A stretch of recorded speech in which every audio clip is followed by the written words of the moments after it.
বেক্সিমকো লিমিটেডের শেয়ার কিনে নেয় এমন ইনভেস্টর আপনি খুব কম মানুষ পাবেন। আমার আঙ্কেল যারা, তারা যখন ইউনিভার্সিটি থেকে বের হয়েছে, অনেস্টলি স্পিকিং ব্যাংকের জব না করে কিন্তু বেক্সিমকোতে জব করেছেন, কর্পোরেট কালচার চালু করেছেন। পরে উনি পলিটিক্যালি, ওটা আলাদা স্টোরি যদি আপনি রাখেন। আমার কথা হচ্ছে যে এটাকে সেপারেটলি যদি গভর্নমেন্ট চিন্তা করতে, যে না এটা তো একটা কোম্পানিতে অনেক মানুষ কাজ করে, কোম্পানিটাকে আমি কোনোভাবে করতে পারি কিনা, এটা তো হয় নাই। এখন সবচেয়ে বেশি তো লস হয়েছে আপনার এই শেয়ার হোল্ডাররা। এক্সট্রিম মশার কয়েল প্ল্যান্ট ফাইবার দিয়ে তৈরি, তাই সহজে ভাঙে না, সুগন্ধিযুক্ত ও নিরবিচ্ছিন্নভাবে জ্বলে। ডেঙ্গু, চিকুনগুনিয়া বাহি সহ যে কোনো মশার বিরুদ্ধে দেয় এক্সট্রিম সুরক্ষা। শেয়ার হোল্ডার তো ওখান থেকে কোম্পানিটা রান করেছে, আর্নিংস ছিল, সেই অনুযায়ী দেখে শেয়ার কিনেছেন।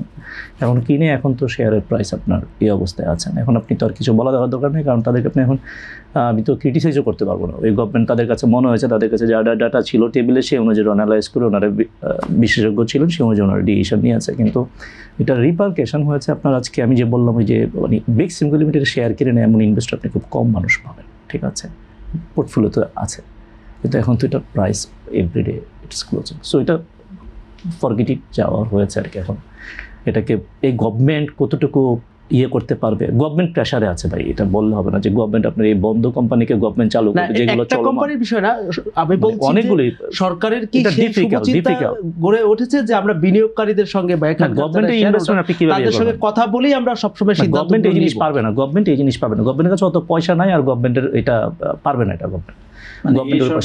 এই সরকারের যেই মানে এখন যে পরিস্থিতি, ওনারা পাহাড় সমান সমস্যা আসছে। So they have inherited all the,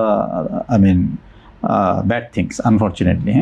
অর্থনীতিতে, ব্যাংকিং সেক্টরে, এই যে আপনার ধরেন ক্যাপিটাল মার্কেটে, এখন it's not easy for the government to fix all these issues within 3 months, 6 months, 9 months or even 12 months. তো সময় দিতে হবে।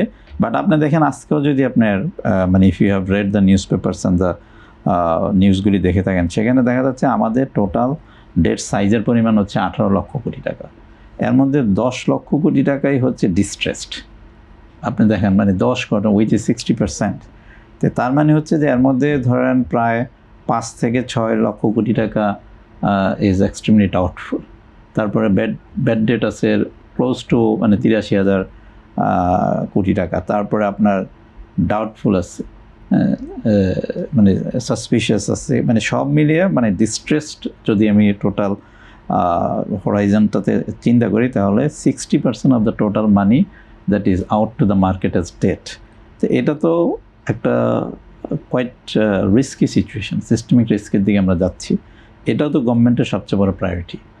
বাজেট যেটাই আসছে, বাজেট ধরেন আপনি অনেকে এটাকে অ্যাগ্রেসিভ বাজেট বলতে পারে, বাট এই গভর্নমেন্ট এত বছর পর ক্ষমতায় আসছে এবং একটা যে ইকোনমিক স্টেনমেন্টের মধ্যে আছি আমরা, সেটা থেকে আপনার অ্যাগ্রেসিভ ওভার অ্যাম্বিশাস বাজেট ছাড়া কোনো উপায় নাই। আমরা অর্থনীতির চাকা যে বলতে যেটা বুঝি, সচল করতে হলে এটা that what government has done or given is the right thing they have done.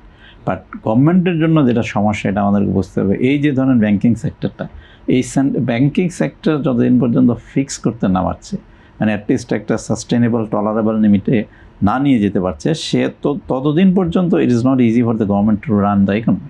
তো এটা ধরেন আমাদের অর্থমন্ত্রী মহোদয় বলছে যে 2 বছর আগে don't expect anything from me. তো এটা আমাদের জন্য it's unfortunate event that we have inherited such a fragile banking and economic system.